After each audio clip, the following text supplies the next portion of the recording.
Hello everyone, akkam jirtu nagaa keessanii baga nagaa taatanii.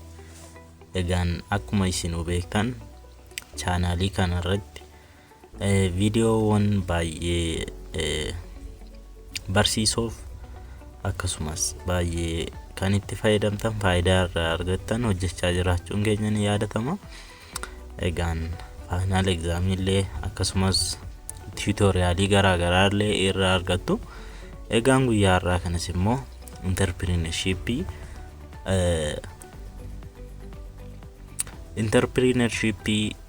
chapter 4 products or services development kan jedhu waliin ilaaluuf adeemna. Viidiyoon kun baay'ee makkasin fayyadu nama kana ilaaltanii qormaata irratti gaaffiilee baay'ee tutorialii kanarraa deebisuu akka dandeessan nan abdadha. Egaan hiriyoota keessaniif qoodu akkasumas koomentii irra yaada keessan kaa'u laayik gochuun dagatiina. Jalqabnu product or service development oomisha akkasumas tajaajila guddisuu yookaan dagaagsuu ilaalla. Product or service development is the process of bringing a new product or service in the market. Egaan productii yookiin akkasumas servicii guddisuuni dagaagsuuni adeemsa wanta haaraa tajaajila haaraa yookiis immoo oomisha haaraa gara gabaatti baasuu waliin wal qabata jechuudha. Egaan processing kunis processii walitti fufiinsa qabudha. Takkumaan jalqabee kan dhaabbatu tun taane processii walitti fufiinsa adeemuu danda'udha. Maal jedha? It is ongoing practice in which the entire business is looking for opportunity as new products provide growth promise to businesses that allow them to strengthen their market position. Maalinni kun adeemsa walitti fufiinsa qabu akkasumas biizinesii keessa tokkotti carraa hojii tokko haaraa ta'e fidanii qabatanii dhufu akkasumas waadaa kastamarootaaf galle sana akka eegnu taasisa. Akkasumas illee market positioning keenya akka guddatu taasisa. Service or product development jechuudha. Market positioning gaafa jennu market positioning konseptii marketingii keessatti maal kan of keessaa qabudha? Productii yookiis immoo kaampaanii tokko sammuu maamilaa keessa kaa'udha. Maayindii maamilaa keessa turfachuudha. New product development processing jalqabaa ideatu generate ta'a. Idea generate goon idea iddootii argannu itti fufnee ni ilaalla. New idea generate goona jalqaba. Itti aansine design product design goona. Productii qajeelchina akkaataa kamiin oomishuu saayizii kamiin oomishuu akka dandeenyu gosa kamii oomishuu akka dandeenyu productii design goona jechuudha. Itti aansine detail engineering ogeessota garaa garaatiin waliin ta'uudhaan detailii isaa waa'ee productii qindoomina isaa saayizii isaa boca isaa irratti hojjannaa jechuudha. Inni dhuma market analysis akkasumas market research qabata. Inni kun waa'ee gabaa sanaa qorachuu, maamila hagamtu jira, humni maamilaa hagami, dorgomtoota hagamiitu jira, dorgomtoota akkamiitu nu mudachuu danda'a waan jedhu keessa galle qorachuu itti fufnaa jechuudha. Processii kana keessatti inni taanee jiru the concept of product or service. Conceptiin isaa maal qabata? Organization's success is dependent on customer satisfaction and delight. Customer satisfaction jechuun actualiin yeroo expected faana walqixa ta'udha.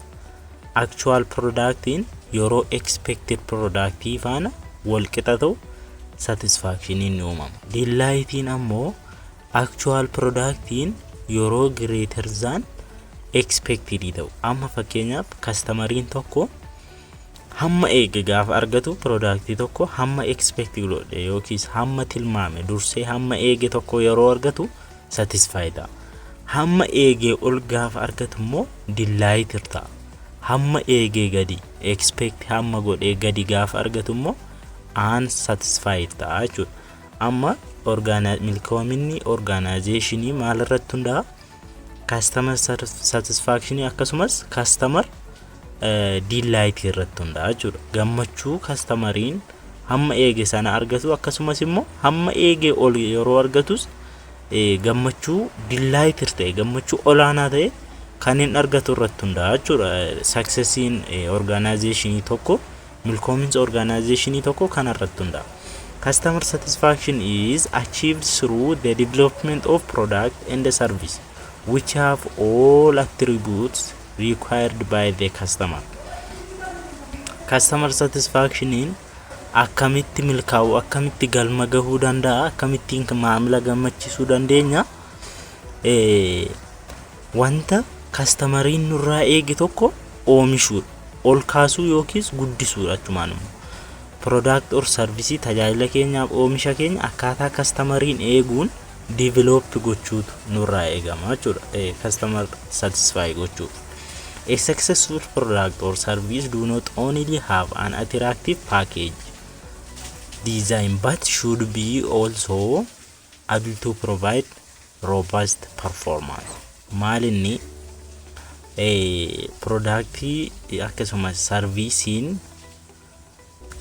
attractive kan nama godhu package design ta'e kan attractive nama godhu qofatu hin taane walitti fufinsa olaanaa ta'e tajaajila olaanaa ta'e kan kennu ta'uu qaba jechuudha.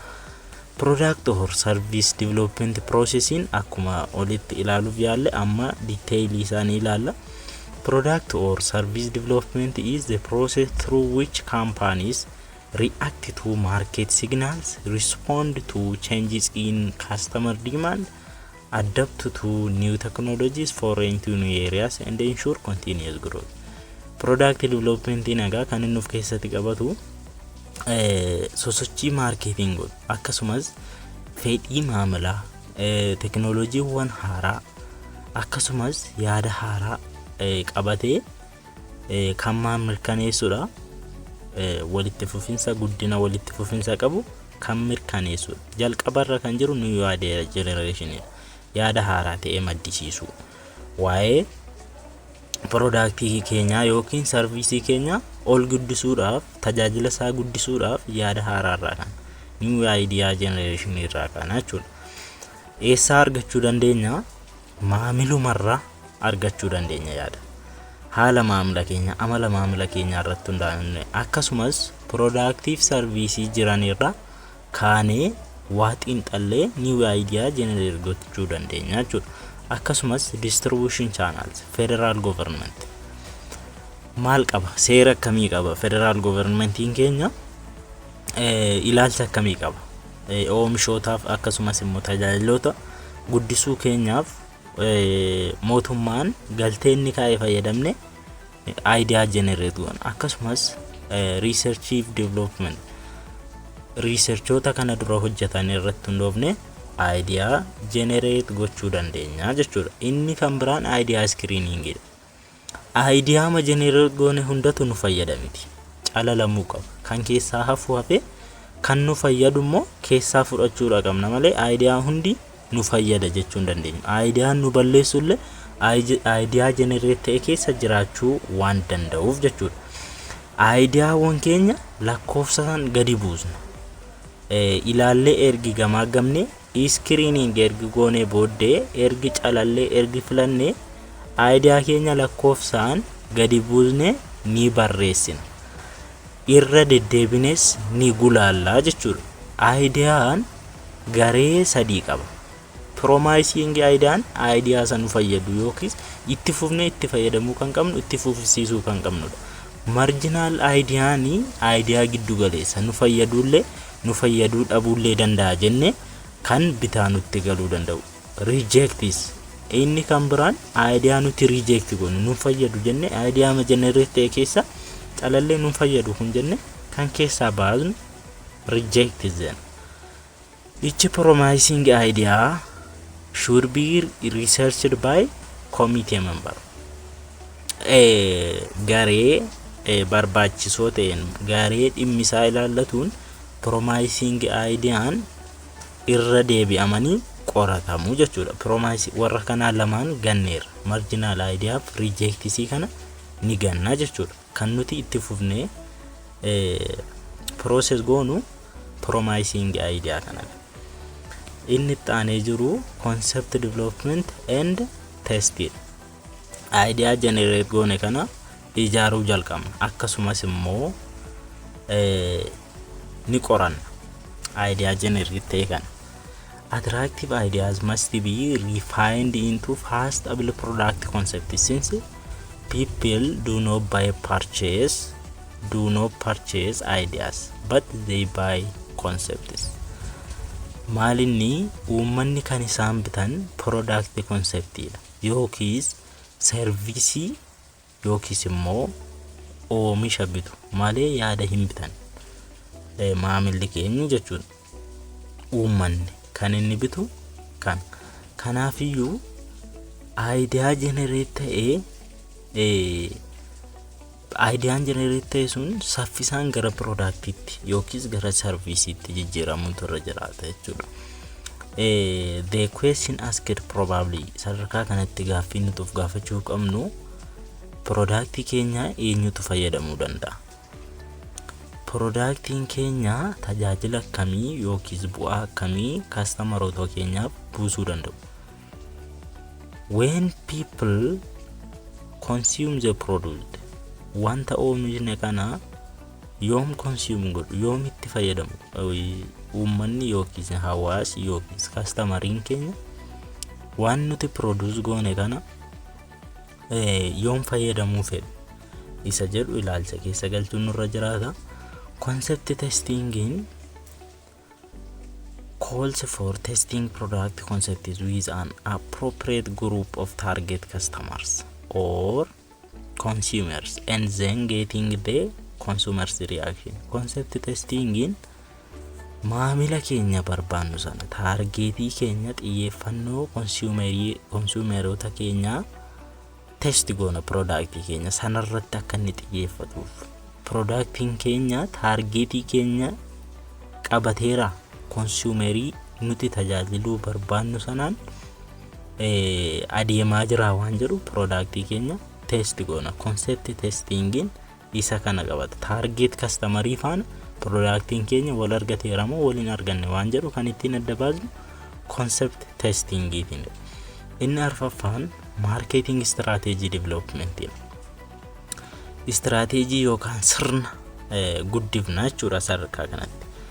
After testing new product, the concerned body must develop a preliminary marketing strategy plan for introducing the new product into the market.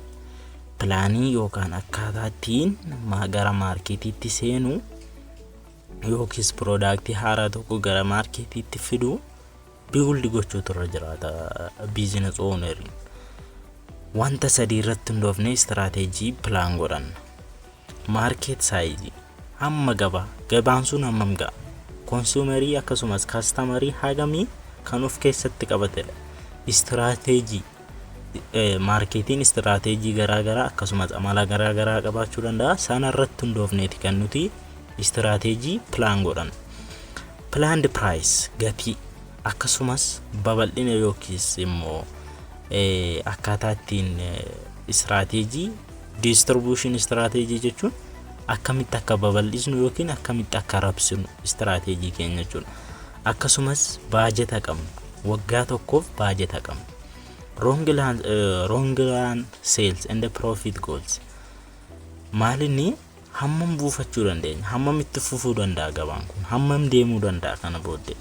Akkasumas marketing mix strategy, product price promotion isa jennu place isa jennu kana isa irratti xiyyeeffannee strategy plan godhan. Inni kan biraan xiinxallii gabaa yookiis immoo business analysis. Maalinni erga marketing strategy develop goone booddee proposala keenya evaluate goona. Akkasumas manaajeroonni maal godhu prepare sales, costs, profit projections, product keenya oomishne amma finne sadarkaa kanarra geessisnee jira. Inni kunis yeroo adeemsa sana keessa dabarree booddee costi ilaalla, gatii product sanatti bahu ilaalla. Akkasumas gatii ittiin gurgurru baafna. Ergi kana lamaan baafnee booddee profit keenya adda baafanna. Sana lamaan irratti hundoofne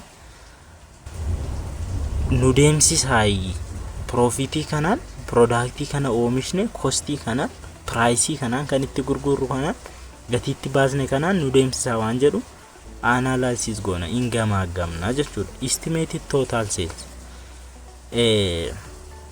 high enough maalinni gatii yeroo dhaamnu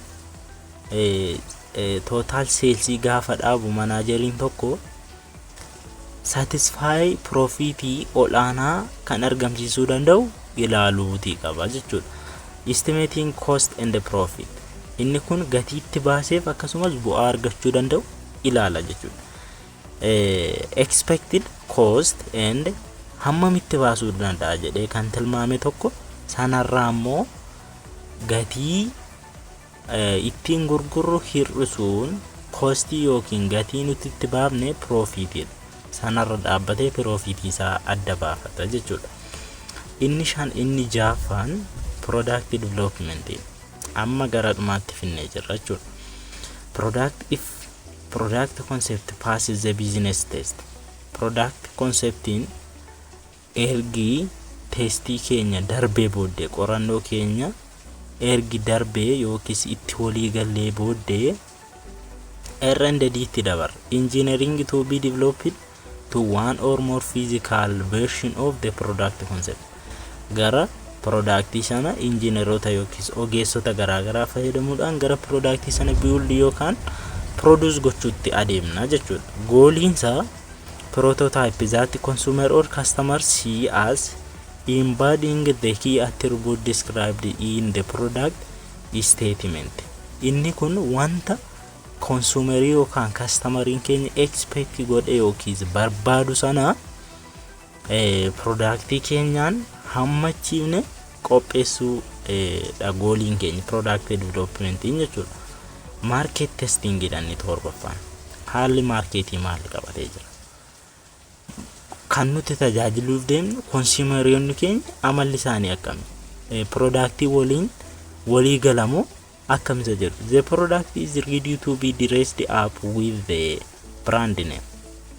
Akkasumas ergi market test goone brand name ilaanaaf product keenya product adda ta'e, maqaa adda ta'e, design adda ta'e, logo adda ta'e laachuu fi kan nuti dandeenyu market testing. Market testing kan inni ittiin beekamu brand name. The goal are to test the new product is more authentic consumer settings and learn how to large the market is and how consumers or customers and dealers react to handling, using and purchasing the actual product. Akkamitti qabachuu, akkamitti bituu akka isaan danda'an psychological performance irratti hundoofne brand name kenninaaf jechuudha. Inni kan biraan commercialization dha. Amma gara daldalaatti baasaa jira. Amma gara gabaatti finnee jira product keenya. When timing yeroon isaa gaafa ga'e commercializing market entry timing is critical. If the company hears about the competitor nearing the end of its product work, it will face three choices. Ammaga ergi oomishee waan hunda godhee gabaatti seenuu gaafa barbaadu choice sadii qaba. Karaa ittiin gabaa join godhu. Inni jalqabaa first entry jedhama. First entry kana yeroo dursinee kompitaataroota keenya dursinee yoo gara gabaatti seenne maal arganna?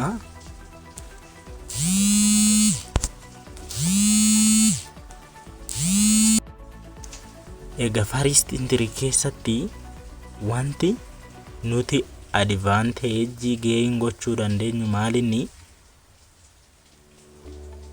warreen daddabarsan product keenya daddabarsan baay'ee murteessoo ta'an qabachuudhaan brand name yookiis immoo beekamtii argan. Isa dura saffisaan daddabarsuudhaan yookiis distribute gochuudhaan babal'isuudhaan first entry keessatti advantage akkasiitu argama. Late entry yookaan second entry keessatti ammoo yoo turree erga kompiyuuteroonni keenya gabaa seenanii seenna ta'e jalqabaa gabaan pricing dhaabbatee nu eega. Pricing gabaan pricii bareedu nu eega. Kanaafuu pricii dhaabuu waliin hin rakkannu jechuudha. Inni lammaffaan ammoo kompiyuuteroota keenya irratti wanta kufe yookiis wanta jalaa fail godhe barra arginaa jechuudha. Yoo nun baasu ta'e ilaalle irraa goruuf jechuudha. Productii isaanii yookiis tajaajila isaanii fail kan godhe isaaniin iyyuu kasaaraa keessa kan buuse ilaalle irraa goruu akka dandeenyu nu taasisa. Inni kan biraan ammoo size of market bar consumer customer hagamtu gabaa sana keessa akka jiru capital hagamitu gabaa sana sochoosuu akka danda'u adda baafanna jechuudha. Inni dhumaaf parallel entry ammoo turree hagas mara baay'ee turree gaafa seennu ammoo tekinooloojii garaagaraa fayyadamuu qabna. Product keenya refine gochuu qabna. Processii saffisaan oomishuudhaan volume operation keenya illee ol kaasnee jechuudha. Operate gona product keenya kanaan bu'a qabeessa ta'uu dandeenya. First entry, second entry, third entry haala salphaan akkatti hubachuun ni danda'ama jechuudha. Egaan inni kan biraan legal and regulatory frameworks for entrepreneurs. Egaan karaa seeraa entrepreneuriin akkamitti utubamuu yookiis immoo eegamuutii qabaadha. Sirnoota garaagaraatu jira. Akka biyyaatti illee garaagara ta'uu danda'a.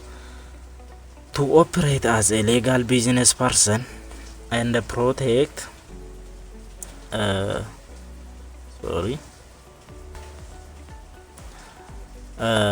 from unnecessary suits, liabilities, entrepreneurs. Egaan entrepreneurin balaa adda addaaf saaxilamuu isaan dura law garaagaraa law seerri biyya tokko qabdu garaagaraa fayyadamuu qaba. Isaaniin kanatti fufneen ilaalla. Isaanis akka patent right kana, trade mark kana akkasumas immoo kan biraan kan nuuf keessatti qabatee jiru copyright dha. In setting up an organization, it will necessary to understand all the advantages and the disadvantages of each regarding such issues as liability, taxes, continuity, transferability of interest, cost of setting up, and attractiveness irratti xiyyeeffachuu qaba. Legally wantoota ta'an agreementii garaagaraa fayyadamuu turre jiraata. Egaan intellectual property jechuun maal jechuudha? Intellectual property jechuun maal jechuudha? Fakkeenyaaf new idea, inventions, artistic works and other commercially viable products created out of one's own mental process. Egaan property ta'e amma fakkeenyaaf idea tokko qabannee jirra jennu yaada keenyatti, garuu ideyaan sun lafa qabatee uummatatti hin baane yoo ta'e kana intellectual property jenna jechuudha. Intellectual property to gara actual property tti jijjiirama booda. In order to enjoy the benefits arising from exclusive ownership of these properties, the entrepreneur needs to protect these assets by the relevant law. Egaan new idea qabna. Inventionii oomisha yookiis immoo yaada haaraa kalaqawwan garaagaraa qabna. Hojii artiiwwan garaagaraa qabnu kan hundi kun walitti qabamee intellectual property jedhamu kana bu'aa isaanii argachuudhaaf entrepreneur maal gochuu qaba? Loo biyya garaagaraa fayyadamuudhaan protect gochuu qaba balaa adda addaarraa jechuudha. Egaan patentisiidhaan ni dura. Patentiin legal protection mootummaarraa entrepreneuriin argatudha. An entrepreneur who invents a new thing or improves an existing invention needs to get legal protection for her or invention through patent right. Patent right in government in akka inni jijjiiruu danda'u, akka inni itti fayyadamuu danda'u, akka inni haaressuu danda'u, akka inni gurgurachuu danda'u mirga mootummaarraa entrepreneuraaf kennamudha. Patent is a contract between an inventor and the government in which the government in exchange for disclosure of invention gurgurachuu ni danda'achuudha grants the inventor the exclusive right to enjoy the benefits resulting from the possession of the patent. Maalinni dhuunfatee kan isaa godhatee mirgi guutuun isaaf eegame bu'aa sanarraa argamu akka inni fayyadamu waliigaltee mootummaaf entrepreneurii gidduutti gaggeeffamu maal jenna? Patent right jenna jechuudha. A patent provides the owner with exclusive right to hold eenyumaafuu kan hin kennamne mirga ofirra tursuu, gurgurachuu yookaan namaaf kennu akkasumas license gochuu productii yookaan processii gurgurachuu akka inni danda'u mirga unique ta'e entrepreneuraaf yookaan owneriif mootummaarraa kennamu maal jennaa? Patent right jenna. Utility patentiin ammoo fooyyessuudha. Protects any new invention or improvement on existing invention. Wantoota haaraa kalaqaman akkasumas wantoota jiraniin kan fooyyeffaman utility patentiin protect godha jechuudha. Utility patentiin protector of any new invention or functional improvement on existing invention. Design patentiin ammoo logo keenya protect nu godha. Originalummaa keenya protect nu godha jechuudha. An obvious designs for articles of manufacture. Objectii nuti qabnu protect kan ittiin goonu design protected. Namni kan biraan dabalee design gochuu akka hin dandeenyetti jechuudha. Like utility patents, design patents provide the inventor with exclusive right to make, use or sell an item having ornamental appearance protected by the patent. Trademarking ammoo maalinni mallattoodha. Inni kun immoo mallattoo yookiis logoodha. A trademark may be a word. Wordii ta'uu danda'a, mallattoo ta'uu danda'a yookiin diizaayinii garaagaraa ta'uu danda'a. Maalinni sponsorship of certain goods or services. Wanta nuti boca nuti itti laanne, loogoo nuti itti laanne, mallattoo nuti itti laanne namni biraan oomishuu kan hin dandeenye trademarkii keenyaan protected ta'a. Trademarkii keenyaan danqama yookiis immoo dhorkama jechuudha. These distinctive names unique waan ta'e maqaa adda ta'e kan itti kenninu nuti mallattoo yookiis loogoo nuti itti kenninu companies product or service and registered by government offices. Mootummaan kan beeku kaampaanii keenyaan kan oomishame namni kan biraan dabalee oomishuu kan hin dandeenye trademarkiitiin benefitii ta'a. Faayidaan trademarkii yookiis mootummaan beeku loogoo keenya mallattoo keenya mootummaan beeku maal nu fayyada? It provides notice to everyone that you have exclusive right to the use of the mark through the territorial limit of the country. Biyya sana keessatti daangaa biyya sanaa keessatti mirga adda ta'e mirga namni kamillee qabaachuu dandeenya akka nuti qabaannu nu taasisa jechuudha. They entitles you to use sue in federal court for trademark infringement which can result in recovery of profits, damages, and costs. It establishes incontestable rights regarding the commercial use of the mark.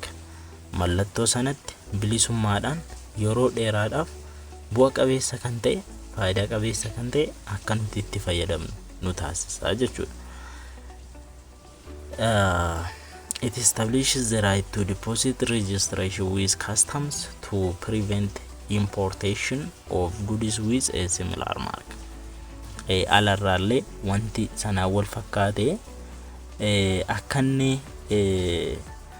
hin galle taasisa jechuudha. Aadaa walii wal qabate deposit registration akka goonu mirga sanaa qabaanna jechuudha. Inni kan biraan copyright dha. Inni kan biraan inni dhumaaf inni baay'ee barbaachisaan copyright dha.